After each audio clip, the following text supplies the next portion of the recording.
Hello everyone and welcome to Crunchy Stories. Today's story is entitled She Got Married to Death, and here's how it goes.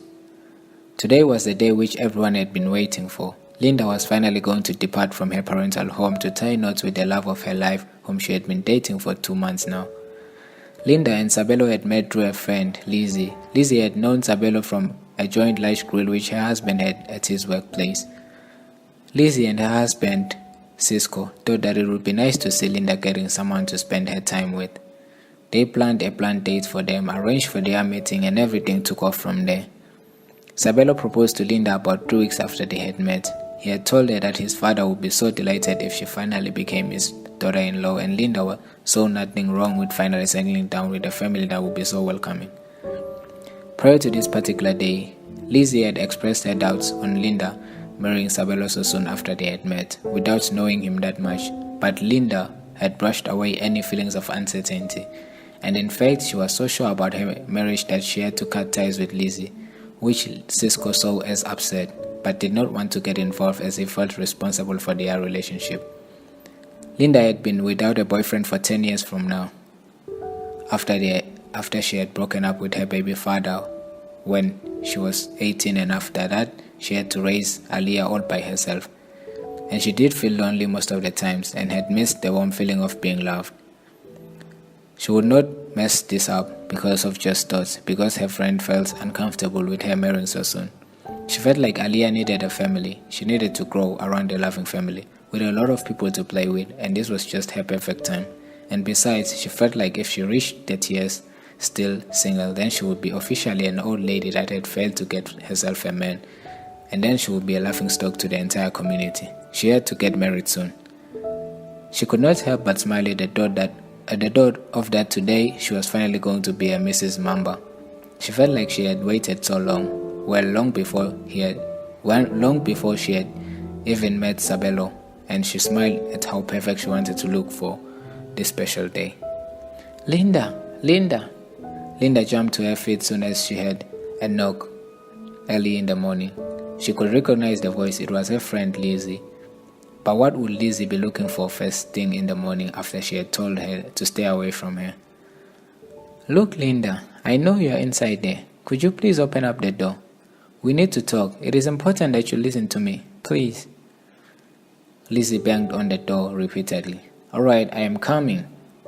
Linda replied from her room in their 2-bedroom house, which she had solely built just for her and Aliyah, who will be turning 10 this year. Her home was set up in a modern style, with a kitchen, a bathroom, and a living room. She had felt like that was perfect for her. It was not too big, and at the same time it was not too small. After all, they barely had guests apart from Lizzie and Cisco, who never spent the night. She dragged herself to the door. She really would rather not speak to Lizzie and focus on making her day a special one. But since she was already at her door and she seemed persistent on wanting to talk to her, then why not just hear her out? Thank God you're awake. Linda, we need to talk. She let herself in after Linda had unlocked the door. Alright, make it quick, cause I'm not in the mood of talking to you today. She lazily stared at her friend who seemed confused and bothered. Lizzie explained to Linda how she had just found out that Sabelo is born from a royal family, and that she found it funny that he never mentioned it to anyone and kept it all to himself. She further got shocked that Linda did not know as well that she was going to commit to a royal family. Lizzie felt like it was a great idea to let her friend know what she was signing up to. Just so you know, I still feel like this is too soon. I mean, what else don't you know about this guy? Anyways, there is nothing I can do. I'll just let myself out. Good luck, my friend, on your biggest day. Lizzie sighed after a lengthy debate on how she is just digging up stuff and stalking Sabelo just to sabotage their marriage. It was clear that Linda was in love and that nothing that Lizzie did would help save her from her obsessive thoughts. Lizzie never attended Linda's wedding.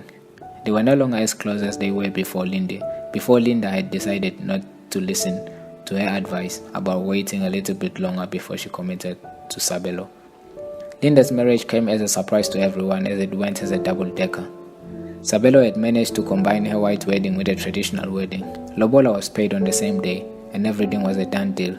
All that was left was for Linda to say her last goodbyes to her family members and hit the road together with her daughter and move in with Sabelo at his parental home. Linda's transition into marriage was lovely. Her in-laws had accepted her with warm hands, she barely found any faults in her stay with the royal family. 2 months into their marriage, Linda was ready for her first time to the annual traditional prayer which her new family always upheld. Sabelo's family strongly believed in ancestors and culture, and therefore it was essential that Linda aligns with that too. Linda was the best cook. Her mother had raised a good daughter. With her care, everyone bet that she was going to make this year's annual prayer amazing. Everyone loved her, and they also liked the fact that Linda was always respectful and always there when she was needed. Linda and her daughter went shopping a day before the traditional ceremony began. It was to last for a whole 2 weeks. Therefore, she figured it would be better if she went shopping as to enjoy the celebration without any distraction, and she also planned to buy vegetables to use for cooking. She loved preparing food, and so did her daughter. She always carried her along whenever she was cooking, like a handbag. They had a very good relationship.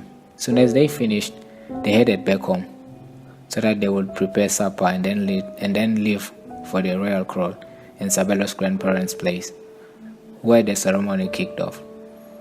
She left her belongings behind as she was going to come back after cooking and doing all preparations to refresh and then go back for the official day. Aliyah was left home too with her mother's belongings, and she was to come in the next day on the official day of the ceremony. Linda left her place at 8 p.m. and went to her grandfather's-in-law's place where Sabelo was waiting for her. Sabelo and his brothers had finished slaughtering 2 cows, and Linda's final touches were needed to prepare one of the tastiest stews they would have ever tasted. Everything went according to plan, and Linda was done with the cooking by 3 a.m. The preparations finished at 4 a.m. and she was finally ready to go back and bring the rest of the staff and Aliyah. She also wanted to get the chance to call Lizzie and invite her over to support her during this critical time. She felt like they did not part ways in the right way. That made her feel guilty, and she was missing her. She so wanted to reunite with her and be friends again. She hopped into her white Volkswagen Amarok 2017, which she had just recently bought, soon as Sabelo suggested that she needed to do an upgrade to her VW GTI. Pick up the phone. Linda muttered these words as she ringed Lizzie on her road back home. Hello, Lizzie answered. What's wrong, Linda? Why are you calling me early at this time? After all these months you have chosen to get quiet on me. What is going on? Are you okay? Of course I am okay. Look, Lizzie, I am so sorry. You did not deserve the treatment that I gave you last time we spoke. I felt bad. I really need to have you back. Tomorrow is crucial to me. The annual prayer is going to kick off, and I need you by my side, as you always did. Lizzie, you have always been my home. You were there for me when no one else did. You are more than a sister to me. Seeing your face will make me smile. I really need you, Liz. She begged for Lizzie's mercy and also asked that she brings Cisco along. Back at Sabelo's grandparents' place, they had set up a meeting 5 minutes after Linda had taken her journey back home. Sabelo, you know that what you are doing is for a good cause. I just hope that you are not too attached to Linda than you needed to be. Sabelo's cousin pointed out as they discussed. Yeah, sure, I know, and don't worry about me being attached. I'm sure I will get someone else. Our great-grandparents come first. He proudly nodded. Linda kept her engine rolling. Soon as she got off the phone with Liz, she increased her speed a bit as she was worried that Aliyah could be awake and terrified at the fact that her mother was still not around. 10 minutes to home, the road began filling with fog. The rain started pouring. Linda got more worried that Aliyah would wake up. Aliyah was always terrified of the storm. Primarily when she was alone or when she was left in the dark alone. Linda stepped on the gas once more. Navigating through the road was quite more comfortable now that she was used to her new car, and she could easily command it from behind the wheel. She sped across the highway and into the junction to her home. Soon as she took a turn into the intersection leading home, she lost control over her car. As the road was slippery, tires screeched. The vehicle went zigzag. She managed to keep it steady, but at the moment it was too late. She rammed a power transmission power line. Her car stopped instantly. Unfortunately, she had not put on her seatbelt. The car spit her into the windscreen and then onto the metallic transition line. Her head rammed into the transition line. She suffered bruises that led to internal bleeding. When did Mr. Sibia say it would be done again? Sabelo asked his cousin once more as the meeting progressed back home. By 5 a.m., all shall be done. The ancestors shall be fed. The paramedics arrived after 5 a.m. after witnesses passing by had seen an Amarok with an open windscreen stuck onto one of the poles. They were late. Linda was already dead. She was no more. She was picked in a black plastic bag, and sent to the mortuary before they conducted her next of kin, which in this case was her spouse Sabelo. I told you Spia was a real one. We are proud of you, son. Now the ceremony can continue well. Linda has opened the way for us now. Nothing can go wrong now. The ancestors are fed and they surely have enjoyed our offering. This offering shall mark the best annual prayer after the recent one where it rained and thundered. I assume the ancestors were angry with us. But now look, the rain is no more. It is going to be a bright day. Let us go, son.